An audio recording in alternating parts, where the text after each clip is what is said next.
Boa tarde, amigos da Fraternidade Espírita Mundo Luz.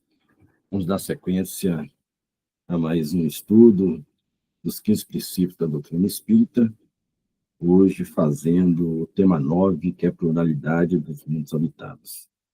É um tema muito interessante e que cabe aí, né, bastante atenção para nós possamos realmente compartilhar com vocês aquilo que é necessário. A gente roga a espiritualidade mentora da casa, que nos intua, para que a gente possa fazer o melhor possível. Muito bem, então nós iniciamos buscando trazer lá do Livro dos Espíritos, na questão 55, onde Kardec faz o seguinte questionamento aos espíritos. Todos os globos que circulam no espaço são habitados? Os espíritos respondem, sim. O homem terreno está bem longe de ser, como acredita, o primeiro em inteligência, bondade e perfeição. Então, nós entendemos que nesse universo imenso, né, não somente nós terrenos, terráqueos, né, somos privilegiados em estarmos no mundo habitado. Os espíritos nos respondem aí com toda a objetividade possível que não está longe disso, de nós crermos que somente nós habitamos um local, né, habitável. E dentro desse roteiro que nos cabe, dentro desse estudo, nós temos analisar aí a Trindade Universal, o fluido cósmico, ou o fluido FCU, né, o fluido cósmico universal, o fluido espiritual, o fluido vital, a formação dos mundos e da Terra, a evolução do princípio inteligente, a escala espírita, diferentes categorias de mundos habitados e encarnação nos diferentes mundos. Então, esse é o nosso roteiro desse estudo, ao qual nós vamos buscar aí, trazer todas as questões relacionadas de conformidade com esse roteiro.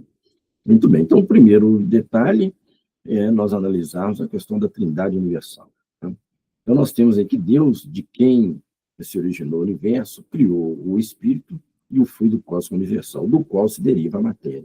Então nós temos Deus, que é o ser supremo, né, criador de todas as coisas. Nós temos aí o princípio espiritual, que é o Espírito. Nós temos o princípio material, que é vindo do FCU, e esse princípio espiritual nós temos o Espírito e o princípio material, a matéria. Né? E ainda lá na questão 28 do Livro dos Espíritos, nós temos uma situação colocada pelos Espíritos, onde Kardec, né, faz uma colocação e eles respondem, né, que nós temos que um fato patente domina todas as hipóteses. Né? Nós vemos matéria sem inteligência e um princípio inteligente independente da matéria. A origem e conexão dessas coisas nos são desconhecidos. Né? Nós não temos acesso de como essas coisas são criadas, né? Não só o espírito, mas como a matéria. O princípio inteligente, que é independente da matéria, nós não conhecemos, não nos é dada essa possibilidade. Né? Elas nos aparecem distintas e é por isso que as consideramos formando dois princípios constituintes do universo. Vemos, acima de tudo isso, uma inteligência que domina todas as outras, que dela se distingue por atributos essenciais. Né? Então, Deus é a criação de tudo, né? E essa inteligência suprema que domina todas essas situações. Né? E os Espíritos nos dizem que é essa inteligência suprema que chamamos de Deus. Né? Está lá na questão 28 do Livro dos Espíritos. Então, Deus é a inteligência suprema, causa primária de todas as coisas. Tanto o Espírito quanto a matéria é criação de Deus, e não nos é dada, né, essa condição da gente entender, de conhecer esse princípio. Está longe da gente, assim, né, entender. Né? Nós temos ainda lá na questão 27 do Livro dos Espíritos, que Kardec fala a respeito da Trindade Universal. Então, dentro disso que a gente observou na questão anterior, nós temos que há dois elementos gerais do universo, que é a matéria e espírito. Né? É o questionamento que Kardec faz aos espíritos. Dentro do que foi colocado anteriormente, que se existem realmente dois elementos no universo, que é matéria e espírito. E eles respondem, sim. E, acima de tudo, Deus, o Criador de todas as coisas. Deus, Espírito e matéria constituem o princípio de tudo que existe, que é a chamada Trindade Universal. Né? E dentro disso, nós temos ainda que o princípio espiritual, todo efeito inteligente deve ter uma causa inteligente. Isso está lá na Gênesis, no capítulo 11. Né? Todo efeito inteligente deve ter uma causa inteligente. Né? Tem existência própria, não se origina do princípio material. Então, é a citação que é trazida, né, está lá na Gênesis, nos mostra que esse efeito inteligente ele tem realmente a causa inteligente. Né? Nós vimos que Deus é o ser supremo, criador de todas as coisas. Então, essa causa inteligente é Deus, né, e nos propicia, né, essa criação. Lá no item 79, Kardec faz uma seguinte colocação. Se há dois elementos gerais no universo, o inteligente e o material, poderíamos dizer que os espíritos são formados do elemento inteligente, como os corpos inertes são formados do elemento material. É um questionamento que Kardec faz aos espíritos. Aí eles respondem, é evidente. Os espíritos são a individualização do princípio inteligente, como os corpos são a individualização do princípio material. O momento e o modo dessa formação é que são desconhecidos. Então, nós não temos, né, o conhecimento de quando é que isso acontece. Mas um é formado pelo princípio inteligente e o outro, né, do elemento material. Em relação à intelectualização da matéria, né, nós temos o princípio espiritual mais o princípio material, que vai originar aí novos corpos materiais, né, matérias mais complexas. Em relação ao fluido cósmico universal, há um fluido, Kardec, né, traz para a gente lá na Gênesis, no capítulo 6, no item 10, que é um fluido etéreo que enche o espaço e penetra os corpos. Esse fluido é o éter ou matéria cósmica primitiva, geradora do mundo e dos seres. Então, todo o grande universo é preenchido pelo FCU. Né? Esse éter divino, né, que preenche todos os espaços. Né? E ainda lá na Gênesis, no capítulo 14, no item 2, Kardec traz que é a matéria elementar primitiva, da qual as modificações e transformações constituem a inumerável variedade de corpos da natureza. Então, o FCU, né, essa variedade, essa matéria elementar, ela se transforma constantemente, criando novos corpos, né, essa variedade de elementos que existem aí na natureza. Em relação ao fluido espiritual, né, que é um dos estados do FCU, do fluido cósmico universal, é o elemento onde os espíritos tiram os materiais sobre os quais operam. No livro O Perispírito, né, de Zimmermann Zimmer, ele traz o seguinte: sabe-se que a matéria é, afinal, uma forma, um estado ou fase da energia. E André Luiz ainda acrescenta o seguinte: as inteligências gloriosas tornam o planeta, tornam o plasma divino e converte-o em habitações cósmicas. Essa transformação, né, que os seres inteligentes, né, otorgados por Deus, ajudam nessa cocriação desse grande universo. Né? Eles tornam o plasma divino e convertem-o em habitações cósmicas. Né? Daí essa imensidão que nos cerca, esse universo, né, infinito e que está sempre em criação, em transformação constante. Né? Em relação ao fluido vital, nós sabemos que ele é encontrado em todos os corpos vivos da natureza. Então, todo corpo vivo, ele tem esse fluido vital, é que dá essa movimentação, essa mobilidade, muitas vezes, né, da vida aos seres da natureza. É o elemento básico da vida, é mantido pela ação dos órgãos físicos, impregnados pelo fluido vital, né? Pelos alimentos, ar e senso de força. Sua quantidade não é a mesma em todos os seres orgânicos, varia conforme as espécies, não é constante em indivíduos de uma mesma espécie, nem no mesmo indivíduo. Então, aí a gente percebe que nós somos individualidades, Nós, como seres orgânicos, seres vivos, cada um de nós tem o seu fruto vital, que não é o mesmo de um indivíduo para outro, assim como os outros seres orgânicos, né, os seres vivos, também têm a sua composição de fluido vital, que são diferentes de elemento para elemento. Né? Uma outra situação em relação ao fluido vital que se pode observar é que ele pode se transmitir de um indivíduo ao outro. Ao desencarnar, é restituída a fonte vital. Aí que nós falamos do ser vivo, no caso, o homem, né? Nós possuímos um fluido vital que nós podemos transmitir essa energia, ela pode ser transferida, né, transmitida de um indivíduo a outro. Né?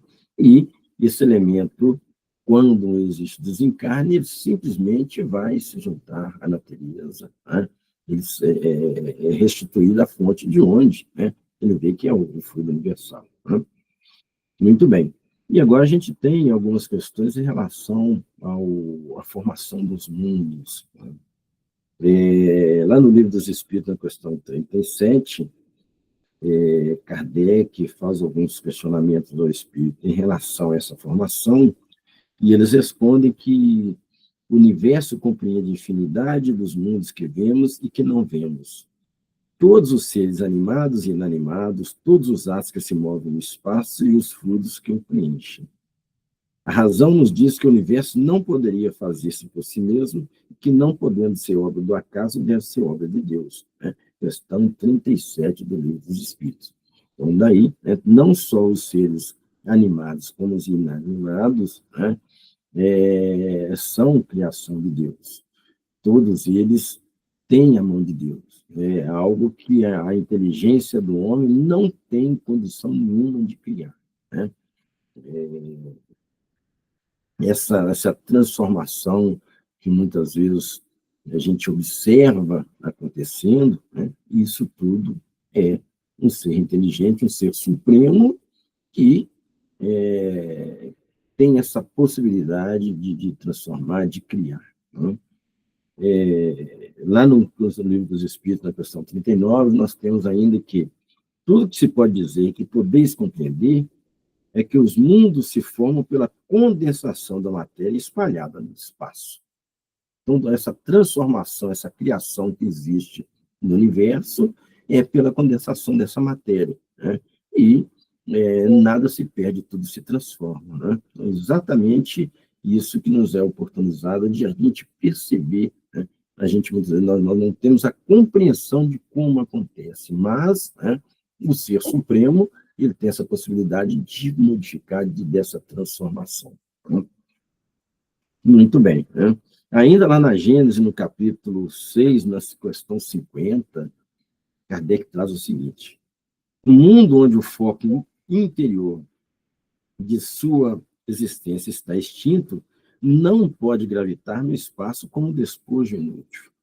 Seus elementos desagregados irão retornar à massa comum do éter, que é o FCU, né, o fluido cósmico universal, para servir de formação a novos mundos. Então, daí, né, até a própria física explica, nada se perde, tudo se transforma. É exatamente isso. Né?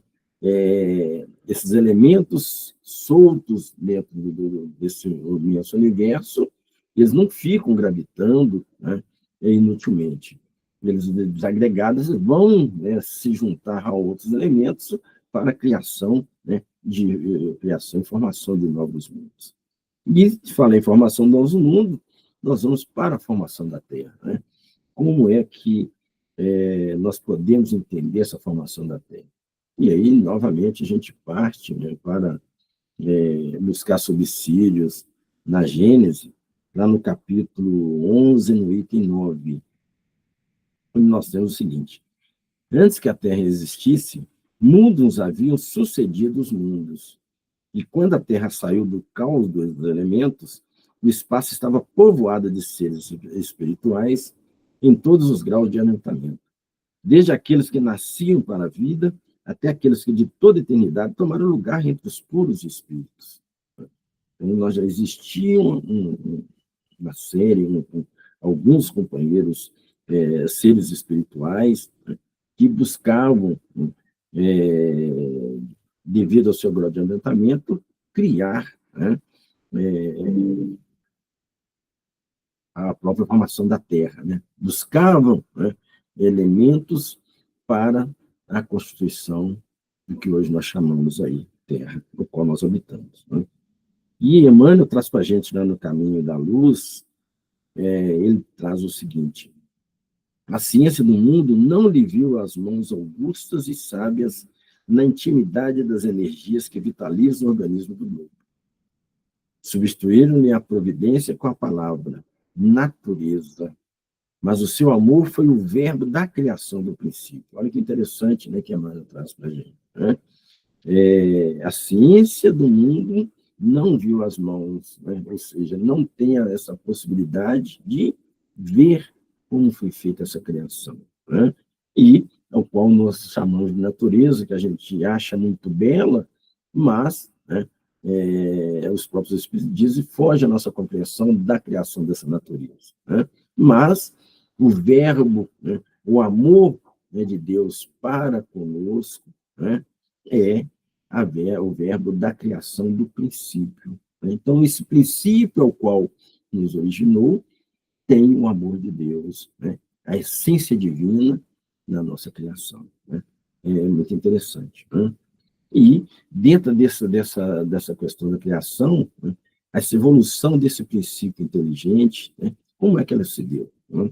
E aí a gente tem várias situações, né, dentro do processo evolutivo, né, que é altamente complexo, né, mas que a gente entende, né, que desde lá dos sapos, né, os peixes, os crocodilos, os macacos, né, chamado aí rhesus monkey, né? E aí depois a gente tem o chimpanzé e até chegar o ser humano. Então, a evolução, né, gradativa, de conformidade com as condições que o próprio planeta oferecia, né? E Gabriel Delane, no livro dele, na Evolução Anímica, ele fala o seguinte: o princípio inteligente se individualiza lentamente por um processo de elaboração das formas inferiores da natureza, a fim de atingir gradativamente a humanidade, né? Ela começa de baixo para cima, né? Com seres, muitas vezes, rastejantes, até que chegou na figura humana. Vai evoluindo, essa evolução ela acontece gradativamente, à medida que a própria Terra dava condição para que esses elementos pudessem, né, se constituir e evoluir, né, atendendo à sua necessidade, né? E dentro dessa questão dessa evolução, nós temos aí o princípio espiritual, né, que vai gradativamente até que nós tenhamos, né, agregado a questão do, do atributo que nós chamamos de inteligência, isso que nos dá, né, a condição de raciocinar, de pensar, de realmente entender as questões que vão fazer com que a gente possa evoluir. Então, gradativamente, né, nós saímos de um primitivismo, onde nós usávamos apenas o instinto, e até que a gente consiga utilizar, né, nos é otorgado um atributo da inteligência, e a gente entra no critério do que nós chamamos de humanidade, porque nós passamos a raciocinar, passamos a entender, e isso faz com que a gente consiga evoluir, né? Então, quando nós adquirimos o que a gente chama de razão, né, autoconsciência e consciência divina. Exatamente esses períodos onde nós saímos lá do primitivismo, da fase de instinto, até que a gente realmente tenha a consciência daquilo que nos é oportunizado para que a gente possa realmente evoluir, né? Ainda dentro da Gênese, lá no capítulo 11, no item 23, dentro dessa questão da evolução, Kardec traz para a gente o seguinte: o princípio inteligente, distinto do princípio material, se individualiza, se elabora, em passando pelos diversos graus da animalidade, E aí é aí que a alma ensaia para a vida e desenvolve suas primeiras faculdades pelo exercício. Seria o seu tempo de incubação. Então, é exatamente isso que eu coloquei. Nós saímos da fase instintiva para gradativamente nós agregarmos valores, situações que vão nos oportunizar, né? Nós saímos desse período de animalidade para buscarmos aí, né, a razão, né? Então, são situações que são incubadas gradativamente e nós vamos vencendo, né, passo a passo, essas situações, né? Chegada ao grau do desenvolvimento que comporta esse estado, ela recebe as faculdades especiais que constituem a alma humana, né? É exatamente o atributo da inteligência que nos capacita a raciocinarmos. E aí a gente entra no período, né, de humanidade, né? Nós passamos a sabermos o que a gente quer, né, e qual que é o caminho a seguir para que a gente possa evoluir, né? E ele termina dizendo o seguinte: haveria, assim, filiação espiritual do animal ao homem como a filiação corpórea, né? Nós saímos do critério de animalidade, porque antigamente a gente somente usava o instinto, e, né, essa filiação corpórea, quando nós agregamos valores dentro do atributo que é a inteligência, que nos dá a oportunidade de raciocinarmos, a sermos, né, humanos. Muito bem, né? E Kardec faz um outro questionamento, e dentro dessa questão do processo evolutivo colocado lá na Gênesis, né? A alma, então, teria sido o princípio inteligente dos seres inferiores da criação, né? Aí os espíritos respondem: não. Dissemos que tudo se encadeia na natureza e tende para a unidade. É nesses seres que estáis longe de conhecer totalmente, que o princípio inteligente se elabora, se individualiza pouco a pouco e se ensaia para a vida, como dissemos. É, de alguma forma, um trabalho preparatório como da germinação, e em seguida ao qual o princípio inteligente sofre uma transformação e se torna espírito. É então que começa para ele o período da humanidade, e com ela a consciência do seu futuro, a distinção do bem e do mal e a responsabilidade dos seus atos. E aqui é interessante, né, que quando a criatura, né, o espírito, entra nesse período da humanização, né, ele tem a consciência de que precisa, né, crescer, evoluir. E entra um outro detalhe, que é a distinção do bem e do mal, que está ligado aqui ao livre-arbítrio, que é um atributo também do espírito, ao qual ele precisa entender que os atos por ele criado têm um efeito e têm uma causa, né? Ou seja, né, ele sabe exatamente o que é o bem e o que é o mal.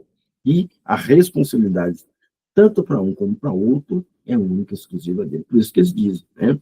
A distinção do bem e do mal e a responsabilidade dos seus atos, já que o livre-arbítrio é a liberdade de escolha. Agora, o ato causado, ou tanto para um lado como para o outro, a responsabilidade é única e exclusiva do espírito. E aí, para que a gente possa entender essa questão, né, do bem e do mal, a gente cita aqui a questão número 100 do Livro dos Espíritos, que trata da escala espírita, né? Kardec criou essa escala, né? Aliás, os espíritos trouxeram para Kardec essa escala, né? Mas que mostra aí, né, a classificação dos espíritos, né, fundada no grau de desenvolvimento, nas qualidades por eles adquiridas, nas imperfeições que eles ainda não se livraram, né? E a gente vai observar, né, que essa escala espírita é uma pirâmide, onde a base da pirâmide é muito maior do que a crista dela, né? Onde as questões de inferioridade elas vão estar colocadas na base, né, porque é onde ainda sobrepõe o mal, né, sobrepõe-se ao bem. É onde as questões de inferioridade mais demonstram, exatamente na base dessa pirâmide. É exatamente essa inferioridade que, dentro do desenvolvimento, dentro da condição evolutiva de cada um, à medida que se compreende, né, que se consegue agregar aqueles valores colocados através do atributo chamado inteligência, que nos faz raciocinar e que a gente possa buscar vencer as questões do bem e do mal, né? E aí, ele traz, dentro dessa escala espírita, nós temos aí a terceira ordem, onde nós temos aí a predominância da matéria sobre o espírito, a propensão ao mal, e tem a intuição de Deus, mas não compreende, né? Então, muitos de nós ainda nós temos apenas Deus como intuição. Nós ainda não conseguimos ainda compreender, né, Deus. E, dentro dessa terceira ordem, nós temos aí, né, os chamados espíritos imperfeitos. Daí, né, que a base da escala, dessa pirâmide é muito maior, né? Então, nós temos a 10ª classe, que são os espíritos impuros, aqueles chamados maus, né? Na 9ª classe, nós temos os espíritos levianos. Na 8ª classe, os espíritos pseudo-sábios. Na 7ª classe, os espíritos neutros. E na 6ª classe, os espíritos batedores e perturbadores, né? Então, são esses elementos que estão na terceira ordem, né, chamada aí espíritos imperfeitos. Na segunda ordem, nós temos a predominância do espírito sobre a matéria, o desejo do bem. Já mudou a conotação, né? E são chamados espíritos bons. E aí nós temos a 5ª classe, que são os espíritos benévolos, na 4ª classe, os espíritos sábios, na 3ª classe, os espíritos prudentes, e na 2ª classe, os espíritos superiores. Na última classe, ou primeira ordem, são os espíritos puros, eles não têm subdivisão, né? Nenhuma influência da matéria e superioridade intelectual e moral. E lá não existe o mal, né? Então, os espíritos já venceram todas aquelas dificuldades colocadas anteriormente, já superaram, né, e não precisam mais ter a questão da reencarnação, já vista em um princípio aí anterior, né? Então, na primeira classe é uma classe única, né? Esses espíritos percorreram todos os graus da escala e se despojaram de todas as impurezas da matéria. Então, realmente, lá na crista da onda, da pirâmide, são situações as quais nós devemos realmente buscar, né, compreender e que vai nos facultar, né, gradativamente, vencendo as dificuldades, saindo lá da terceira ordem, né, para que a gente possa um dia chegar nessa primeira classe, né? É o caminho nosso isso. Muito bem, né? E, dentro dessas questões colocadas aqui da escala espírita, obviamente, nós vamos ter aí também as diferentes categorias de mundos habitados, que é realmente, né, o foco do nosso estudo de hoje, né? Está dentro desse princípio que é a categoria dos mundos habitados, né? Adenauer Novaes traz no livro dele, ele faz o seguinte: quando num planeta cessa a possibilidade da aquisição de experiências fundamentais para a percepção das leis de Deus, o espírito passa a reencarnar em mundos mais adiantados. É o processo evolutivo que é gradual. Todos nós passaremos por isso. Ninguém, como a evolução ela não dá saltos, todos nós vamos gradativamente, né, alcançar mundos à medida que nós vamos evoluir. Ninguém vai degradar, ou seja, nós não vamos, né, voltar para a inferioridade, mas à medida que nós agregamos valores, nós vamos ascendendo dentro dessa escala. Nós podemos, muitas vezes, estacionar, mas degradar, não, né? Nós vamos sempre adquirir algo que vai nos dar a possibilidade de podermos agregar mundos superiores. A tendência é essa.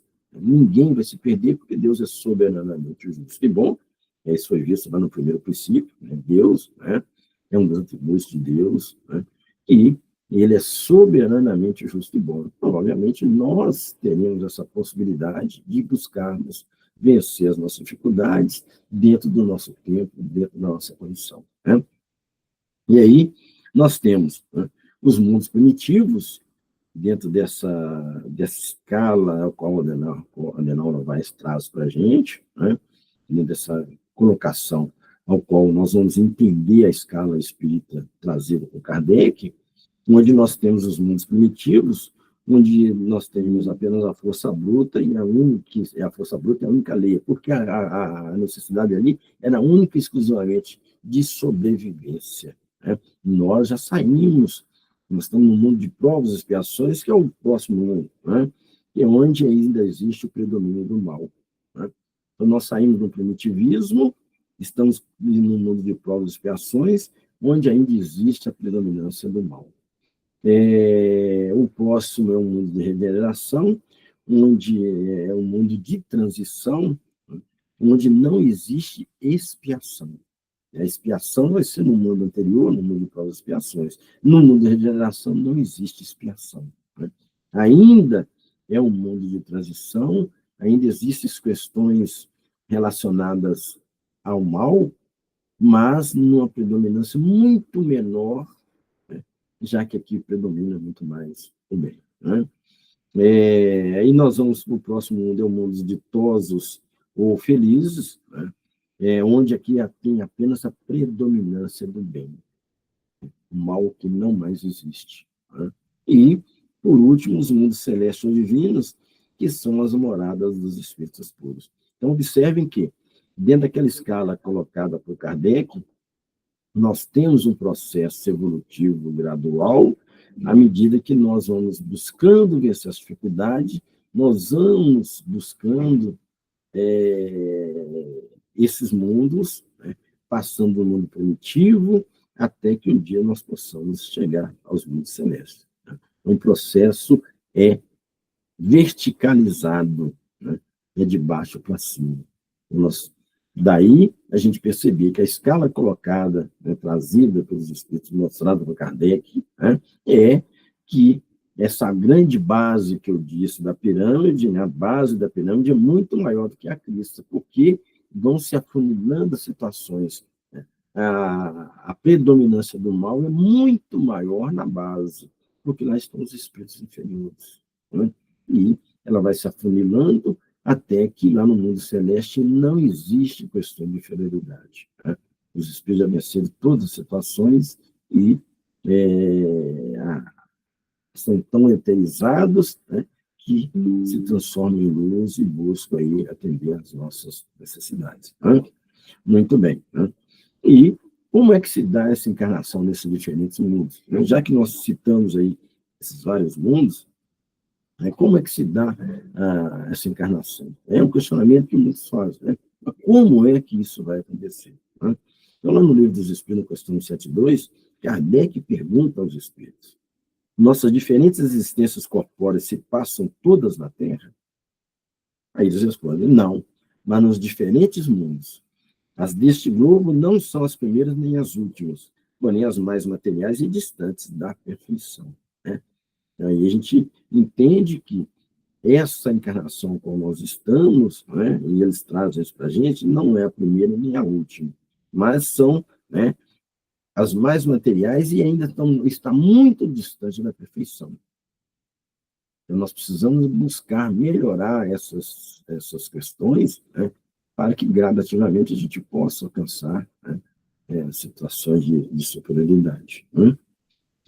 Lá ainda no Livro dos Espíritos, na questão 82, os Espíritos trazem para a gente: a duração da vida nos diferentes mundos parece proporcional ao seu grau de superioridade física e moral. Quanto menos material é o corpo, menos sujeito está às vicissitudes que o desorganizam. Quanto mais puro é o espírito, menos sujeito às paixões que o enfraquecem. É interessante quando os espíritos nos trazem isso, porque a gente percebe que quanto mais espiritualizado o espírito, mais eterizado ele fica. O espírito evoluído ele é tão eterizado, né, que não tem matéria nenhuma e se transforma em luz. É exatamente isso que eles trazem para a gente. Né? A duração da vida nos diferentes mundos parece proporcional ao seu grau de superioridade física e moral. Quanto menos material é o corpo, menos sujeito está às vicissitudes que o desorganizam. Quanto mais puro é o espírito, menos sujeito às paixões que enfraquecem. Então, nós sabemos que as paixões, as vicissitudes do mundo são situações egoísticas que nós trazemos conosco, e isso nos prende, né, à questão da materialidade, né? E nós precisamos nos livrarmos dessas questões para que a gente possa realmente evoluir, né? Não só física, mas como moralmente. Nós precisamos equilibrar as asas, né? Quando a gente coloca a questão física, obviamente a gente está tratando das questões do nosso intelecto, né?